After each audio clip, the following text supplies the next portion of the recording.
Good morning, St. Mary students. It's Library Day. I picked a book out today called Granddad's Prayers of the Earth. It's written by Douglas Wood and illustrated by P.J. Lynch. When I was little, my granddad was my best friend. Being with him always made the world seem just right. Granddad and I liked to go for walks in the woods together. We didn't walk very far, or very fast, or very straight. While we walked, I would ask him questions about things I wasn't sure of. Why is it, Granddad? I would ask. And what if, or does it ever? One day I asked Granddad about prayers. For a long time, Granddad was quiet. He didn't say anything until we came to the tallest trees in the forest. And then he answered with a question. Did you know, boy, he whispered, that trees pray? I listened closely, but I couldn't hear them. See how they reach for the sky, he said.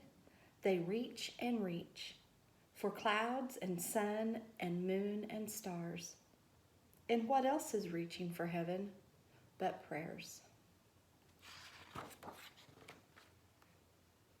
I thought about the trees and kept listening for them, and while I thought, I sat down on an old mossy rock. Rocks pray too, said Granddad. Pebbles and boulders and old weathered hills. They are still and silent, and those are two important ways to pray. I thought hard about the rocks. I picked up a pebble and stuck it in my pocket. We walked a little farther and came to a small stream. The water splashed and sparkled, and tiny fish hovered in the shadows. Do streams pray too, Granddad? I asked. Streams pray too, he answered, and lakes and rivers and waters of all kinds. Sometimes they pray silently like the rocks. They lie still and calm, reflecting clouds or birds or sunsets or the first evening star. Sometimes they pray with movement, flowing across the face of earth, giving themselves to the ocean, giving themselves to the sky, and beginning their journey all over again. Sometimes waters pray with laughter, chuckling to their friends, the rocks. And sometimes they pray by dancing, leaping into the air and falling back again. These are all ways to pray, said Granddad, but there are more. The tall grass prays as it waves its arms beneath the sky, and flowers pray as they breathe their sweetness into the air. The wind prays as it whispers and moans and sighs. It is saying a prayer and singing a hymn at the same time. A bird prays when it sings the first song of the morning, and it prays in that silent moment just before it sings. And the robin's last song at sundown is an evening prayer. All the beings of the world pray, said my granddad, as they slip through the forest or sparkle in the water, as they climb mountainsides or soar into the clouds.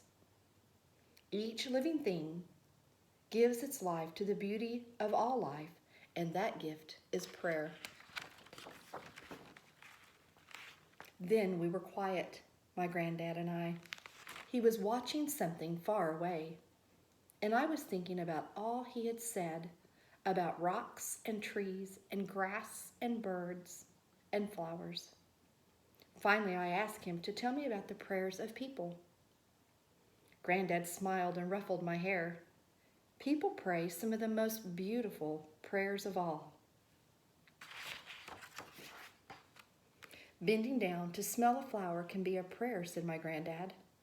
Quietly watching the sunrise, feeling the slow turning of the earth, and saying hello to a new day is one of the oldest prayers.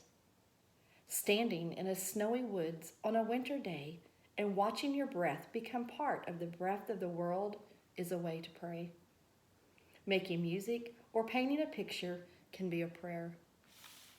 Holding hands around the table with family and friends, remembering all that holds us together and giving thanks is one of the greatest prayers.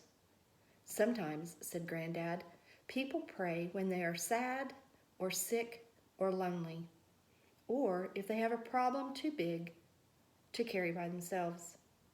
They may say words they have learned from their fathers or mothers or granddads, but often they must find their own words. The important thing to remember is that the words will always be right if they are real and true and come from the heart. We walked far enough for Granddad said it was time to go back. But I had one last question. Are our prayers answered, Granddad? I asked. Granddad smiled.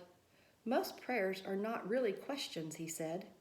And if we listen very closely, a prayer is often its own answer. Like the trees and winds and waters, we pray because we are here, not to change the world, but to change ourselves. Because it is when we change ourselves that we change the world.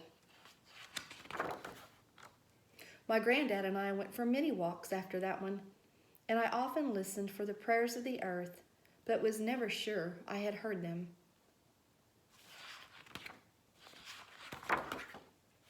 Then one day my granddad was gone, and no matter how hard I prayed, he didn't come back. He couldn't come back. I prayed and prayed and prayed until I couldn't pray anymore. And so I didn't for a long time.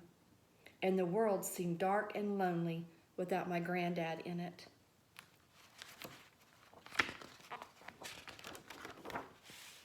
Until one day I went for a long walk. I found a big rock under some tall trees and sat down. Overhead, the branches swayed and a breeze whispered in the leaves.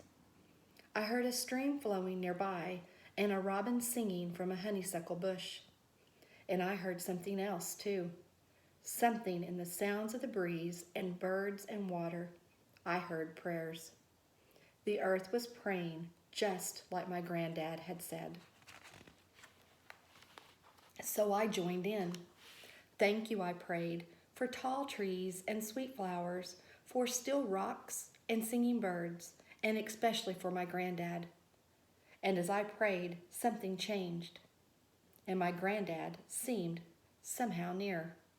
And for the first time in a long time, the world seemed just right. I hope you enjoyed the book. Remember to say your prayers, and I will see you next week during library.